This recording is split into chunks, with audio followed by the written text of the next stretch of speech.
Hello दोस्तों, नमस्कार। मैं संदीप आपका फिर से अपने YouTube चैनल संकल्प विद संदीप में स्वागत करता हूं। जैसा कि आपको पता है, हम लोग पीईटी के सिलेबस को कवर कर रहे हैं और उत्तर प्रदेश सरकार जो परीक्षाएं करा रही यूपी ट्रिपल एस सी की जो परीक्षाएं होती हैं, योजनाओं से प्राय एक प्रश्न पूछे जाते हैं। आज हम विभिन्न राज्यों की योजनाओं को लेकर आए हैं। आइए देखते हैं, स्टार्ट करते हैं, इसको शुरू करते हैं। ठीक, योजनाएं, प्रमुख योजनाएं देखिए इसको।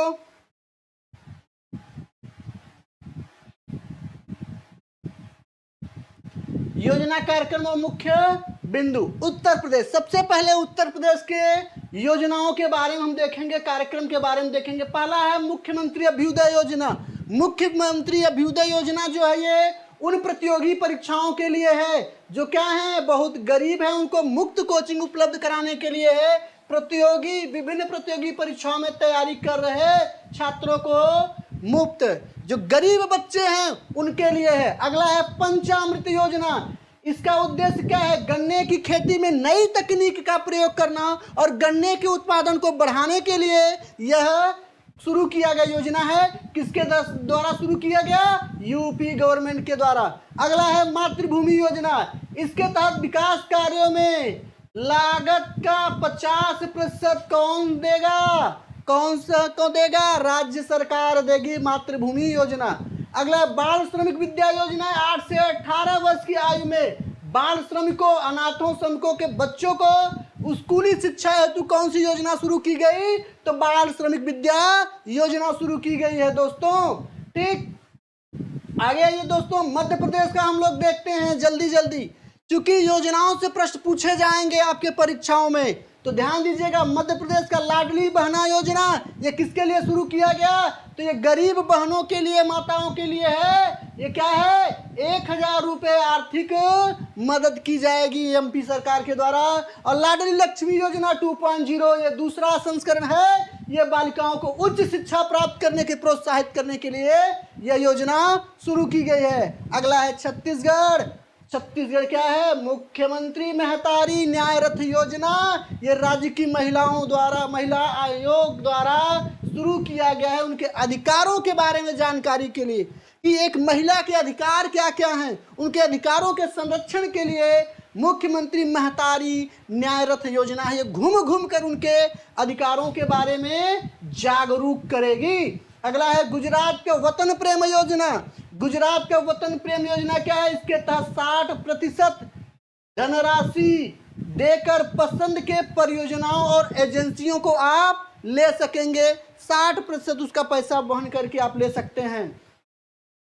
अगला आपका है ग्रो ग्रीन योजना। यह भी कहाँ का है? यह भी गुजरात का है। औद्योगिक कर्मचारियों को बैटरी द्वारा चालित दोपहिया वाहनों की खरीदारी पर क्या होगा? उनको छूट दिया जाएगा। गो ग्रीन योजना। अगला है आशीर्वाद योजना। कहाँ का है? आशीर्वाद योजना ओडिशा का है। यह कोविड में अनाथों, शिक्षा, स्वास्थ्य और कोविड में जो अनाथ हो गए हैं उनके शिक्षा से रिलेटेड, उनके स्वास्थ्य से रिलेटेड, उनके पढ़ाई से रिलेटेड और उनके रख रखाव से संबंधित कार्यों की देखभाल के लिए कौन सी? आशीर्वाद योजना। आशीर्वाद योजना किसने शुरू किया? ओडिशा। केरल, एक पंचायत एक खेल मैदान। केरल सरकार ने एक पंचायत में एक खेल मैदान खोलने के लिए योजना चालू की है, लागू की है। और वो भी कैसा होगा? गुणवत्ता वाले खेल मैदान यहाँ पे संचालित किए जाएंगे। अगला तमिलनाडु। तमिलनाडु में क्या है? पुधुमई, पुधुमई पेय योजना। ये सरकारी शिक्षा संस्थानों में लड़कियों के नामांकन के अनुपात को बढ़ाने के लिए ये पुधुमई पेन योजना शुरू की गई है। अगला है मीनदम, मीनदम मंजपई योजना। ठीक, ये क्या है? प्लास्टिक के थैलियों को सीमित करके कपड़े के थैली को चलाने के लिए शुरू किया गया है। आइए तेलंगाना। तेलंगाना का क्या है? आसरा पेंशन योजना। ये वृद्धों, विधवाओं और वो क्या है? बीड़ी, बीड़ी कहाँ से होगा भाई, है ना? विधवाओं और श्रमिकों के लिए पेंशन और कल्याणकारी योजनाओं के लिए ये तेलंगाना सरकार ने आसरा पेंशन योजना शुरू किया है। आपसे मुख्यतः पूछ लेगा कौन सी योजना किस राज्य से संबंधित है, यही पूछेगा ज्यादा। अगला, नेथन्ना बीमा योजना किस राज्य से है? पूछ देगा। आंध्र प्रदेश, तमिलनाडु, केरल। तो आपको बताना होगा कि नेथन्ना योजना ये बुनकरों के कल्याण के लिए शुरू किया गया है। किस राज्य सरकार का है? तो तेलंगाना का है। अगला, आंध्र प्रदेश, ध्यान रखिएगा, तेलंगाना, तमिलनाडु, आंध्र प्रदेश, गुजरात, जम्मू कश्मीर, उत्तर प्रदेश और लद्दाख ये फेमस हैं थोड़े से, इनको ध्यान दीजिएगा, ज्यादा पूछता है। Andhra Pradesh family doctor project क्या है? ग्रामीण आबादी में लोगों के स्वास्थ्य की देखभाल के लिए प्राथमिक केंद्रों से एक डॉक्टर को प्रत्येक वार्ड में क्या कराया जाएगा? उपलब्ध कराया जाएगा। YSR यंत्र सेवा योजना किसानों को कम लागत में कृषि उपयोग की जाने वाली मशीनरियों को उपलब्ध कराने के लिए है। जम्मू कश्मीर, इंपॉर्टेंट रखिएगा इसको, जम्मू कश्मीर जल्द खराब होने वाले फलों और सब्जियों को कार्गो के माध्यम से बाजार तक पहुंचाना, जल्द से जल्द उसका खपत करना, उसको आगे बढ़ाने के लिए योजना शुरू की गई है। हिमाचल प्रदेश, नारी को नमन योजना, नारी को नमन योजना किसकी है? हिमाचल प्रदेश सरकार की है। ये बसों में यात्रा करने वाले महिलाओं को 50% उनके शुल्क में क्या देगी? छूट देगी। कितना? 50%। लद्दाख कुर्सियों योजना इंपॉर्टेंट है, मैंने कहा लद्दाख को ध्यान रखिएगा, कश्मीर को, आंध्र प्रदेश, तेलंगाना, यूपी, गुजरात, एमपी, विशेष रूप से बीजेपी वाले जो राज्य हैं, जहां पर बीजेपी राज्य समर्थित है, बीजेपी है, वहां के क्वेश्चन बनने की संभावना आपके परीक्षा में सबसे ज्यादा होगी। अगला है आपका पॉइंट है, आइए पॉइंट देखते हैं। उत्तर प्रदेश के दुधवा टाइगर रिजर्व में एक दुर्लभ पक्षी देखी गई। क्या देखी गई? जैडन बेबलर देखा गया। अगला, संयुक्त अरब अमीरात विश्व के सबसे बड़े आयुष्यन विश्व संरक्षण कांग्रेस 2025 की मेजबानी करेगा। मोस्ट इंपॉर्टेंट, अगर आपसे पूछ ले आयुष्यन विश्व संरक्षण कांग्रेस 2025 की मेजबानी कौन करेगा? तो संयुक्त अरब अमीरात करेगा। मेघालय के गुफा में एक मेढक की नई प्रजाति अमोलाप्स सीजू खोजा गया। पर्यावरण मंत्री भूपेंद्र यादव, वर्तमान में पर्यावरण मंत्री कौन है? भूपेंद्र यादव है। ये गुरुग्राम के हरियाणा में अरावली पर्यावरणीय पर्दा योजना को शुरू किया कि उसके आसपास के क्षेत्रों में क्या किया जाएगा? पेड़ पौधे ज्यादा लगाए जाएंगे। मेथेनॉल से चलने वाली पहली बसों का अनावरण कहाँ किया गया? बेंगलुरु में। हिमाचल प्रदेश सरकार 2025 तक भारत का पहला हरित राज्य बनने का लक्ष्य रखा है। कब तक? 2025 तक। अगर आपसे पूछ दे कि भारत का पहला हरित राज्य बनने का लक्ष्य किसने रखा, तो हिमाचल प्रदेश सरकार।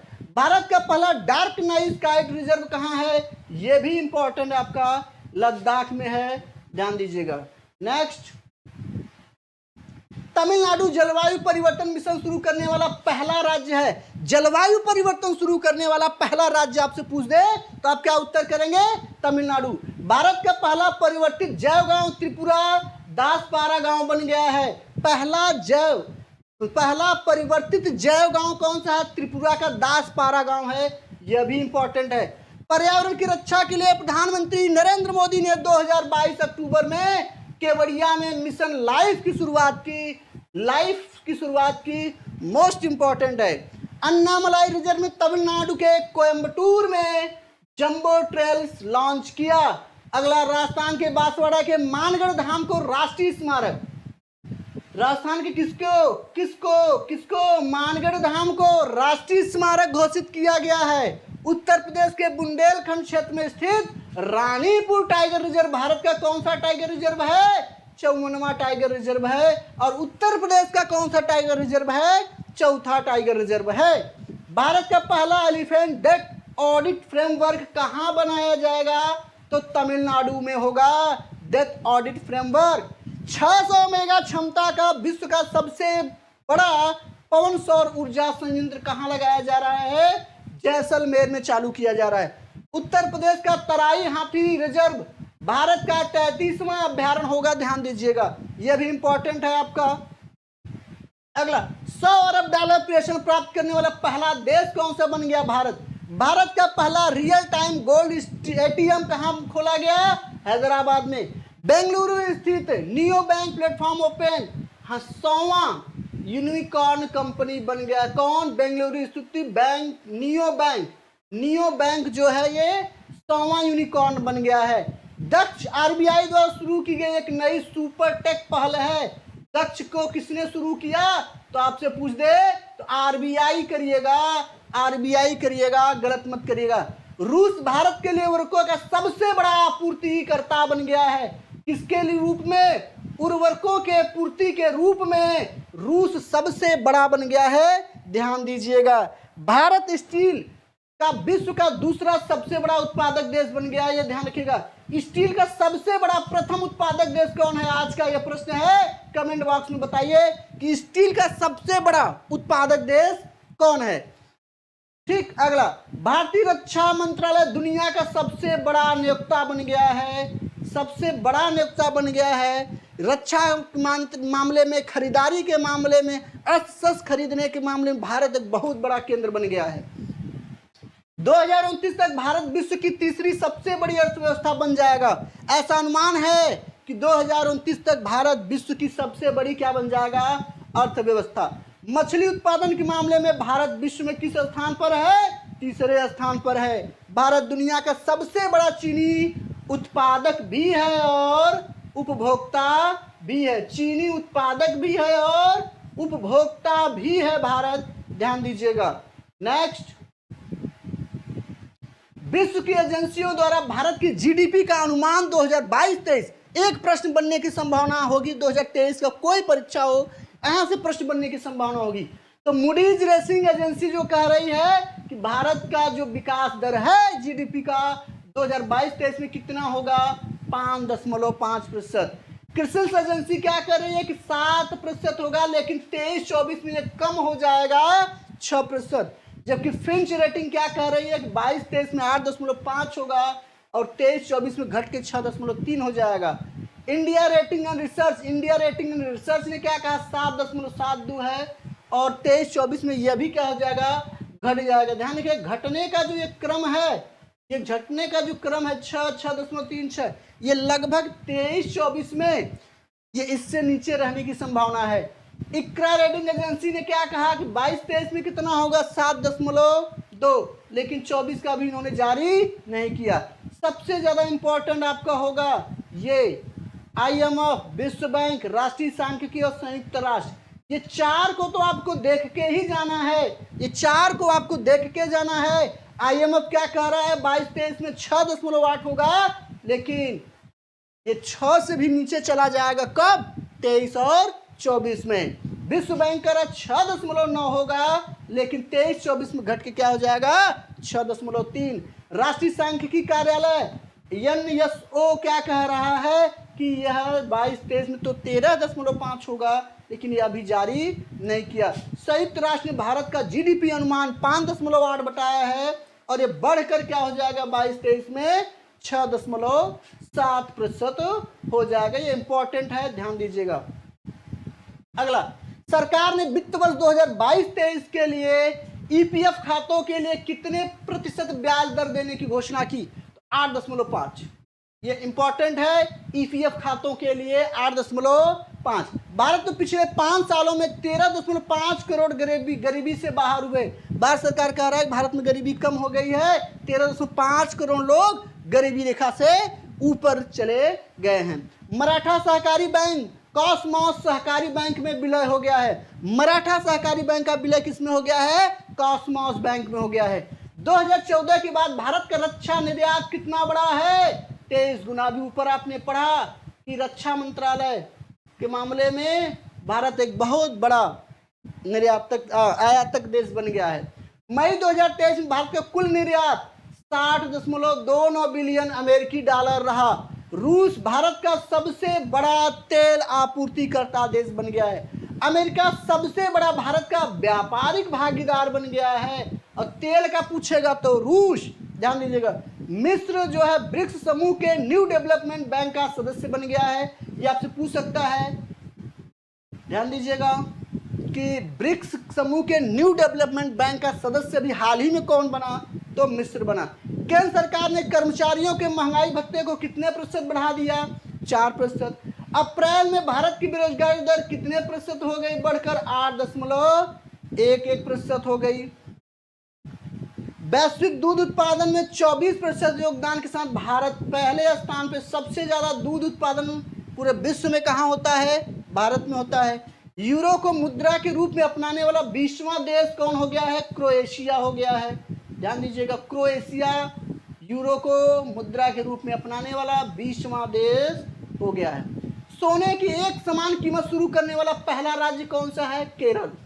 ग्रामीण विद्युतीकरण निगम भारत की 12वीं महारत्न कंपनी है।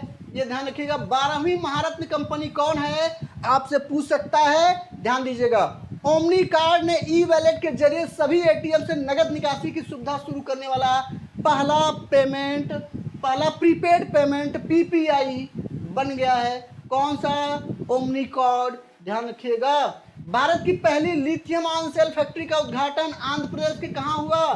तिरुपति में किया गया। हाल ही में ब्लू एनर्जी मोटर्स द्वारा भारत का पहला तरल प्राकृतिक गैस एलएनजी ईंधन वाली ग्रीन ट्रक पुणे के चाकन में लॉन्च किया है। कहाँ लॉन्च किया है? पुणे के चाकन में। दुनिया की पहली हाइड्रोजन से चलने वाली ट्रेन कहाँ शुरू किया गया? जर्मनी में हाइड्रोजन से चलने वाली पहली कार। भारत का पहला यात्री ड्रोन कौन सा है? वरुणा है। इसका अनावरण पीएम मोदी ने किया। भारत का पहला यात्री ड्रोन आपसे पूछ रहे तो वरुणा, ये इंपॉर्टेंट रहेगा। आईआईटी कानपुर के वैज्ञानिकों ने कृत्रिम हृदय तैयार किया है। कहाँ के वैज्ञानिकों ने किया है? आईआईटी। भारत की सबसे बड़ी फ्लोटिंग सौर ऊर्जा परियोजना, फ्लोटिंग मतलब तैरता हुआ, का उद्घाटन कहाँ किया गया? तमिलनाडु के थुकुडी में किया गया। ध्यान रखिएगा। एयरटेल भारत में 5G सर्विस देने वाला पहला दूरसंचार कंपनी बन गया है। नेक्स्ट है, गूगल की कंपनी अल्फाबेट इंक ने एआई संचालित चैटबॉट बार्ड चैटबॉट पेश किया है। अगला है, जीएसआई ने ओडिशा में भारत का सबसे बड़ा प्राकृतिक आर्क खोजा है। ठीक। ट्विटर ने अपने नए लोगो का अनावरण किया, वो कौन सा है? एक्स। अगला, चीन ने विश्व का पहला मीथेन ईंधन वाला अंतरिक्ष रॉकेट लॉन्च किया। आपसे पूछ दे, विश्व का पहला मीथेन ईंधन वाला अंतरिक्ष रॉकेट किसने लॉन्च किया? चीन ने। रक्षा मंत्री राजनाथ सिंह ने कोच्चि में इंटीग्रेटेड सिमुलेटर कॉम्प्लेक्स ध्रुव का उद्घाटन किया। ध्रुव, ये ध्रुव का है, ये ध्यान रखिएगा, ध्रुव। एशिया के सबसे बड़े 4 metre international liquid mirror telescope को उत्तराखंड के देवस्थल में लॉन्च किया गया। 3D प्रिंटेड इंजन हेतु भारत की पहली रॉकेट सुविधा कहाँ लॉन्च की गई? चेन्नई में। अरुणाचल प्रदेश में स्थित 600 मेगा का Kameng hydro power station PM Modi ने राष्ट्र को समर्पित किया। ग्रीन पोर्ट एंड शिपिंग के लिए भारत का पहला नेशनल एक्सीलेंस सेंटर कहाँ खोला गया? राष्ट्रीय उत्कृष्टता केंद्र मुंबई में। राष्ट्रीय उत्कृष्टता केंद्र मुंबई में लॉन्च किया गया। अगला, मध्य प्रदेश के उज्जैन में पहली वैदिक घड़ी का क्या किया गया? शुरुआत किया गया। अगला, अडानी ग्रीन द्वारा विश्व के सबसे बड़े 600 मेगावाट पवन सौर हाइब्रिड पावर का निर्माण कहाँ किया जा रहा है? राजस्थान में। ध्यान दीजिएगा। सेशल्स में संयुक्त समुद्री बल द्वारा आयोजित ऑपरेशन सैडर्न यानी सदर्न रेडीनेस 2023 में आईएनएस सुनैना ने इसमें भाग लिया। आपसे पूछ दे कि सेशल्स में जो समुद्री बल द्वारा ये आयोजित कार्यक्रम है ऑपरेशन सैडर्न, उसमें भारत की तरफ से कौन सम्मिलित हुआ? तो सुनैना ने भाग लिया। सुनैना को ध्यान रखिएगा। डीआरडीओ द्वारा अग्नि प्राइम बैलिस्टिक मिसाइल का परीक्षण किया गया है। ध्यान रखिएगा। राष्ट्रपति द्रौपदी मुर्मू ने 8 कीर्ति चक्र और 29 सौर चक्र सहित 37 वीरता पुरस्कार लोगों को दिया। राष्ट्रपति द्रौपदी मुर्मू ने 8 अप्रैल को असम के तेजपुर वायु स्टेशन पर सुखोई M30 में ऐतिहासिक उड़ान भरी। सुखोई M30 में उड़ान भरने वाली पहली महिला राष्ट्रपति कौन सी? प्रतिभा देवी सिंह पाटिल थी। अगला, भारत डायनेमिक्स यानी BDL ने अपनी नवीनतम तीसरी पीढ़ी के man portable anti tank guidance missile का परीक्षण किया। उस मिसाइल का क्या नाम है? अमोघा 3। भारत का पहला हाइब्रिड रॉकेट चेंगलुपट्टू कहाँ लॉन्च किया गया? तमिलनाडु में। ठीक। हम आपको बता दें कि करंट का एक बेहतरीन सीरीज लेकर आने वाले हैं जो केवल और केवल पीईटी, एसएससी जीडी और यूपीपी के लिए होगा। बेहतरीन श्रृंखला हम लाने वाले हैं, आप लोग मिस मत करिएगा। सारे क्वेश्चन वहीं से आएंगे। तब तक के लिए नमस्कार।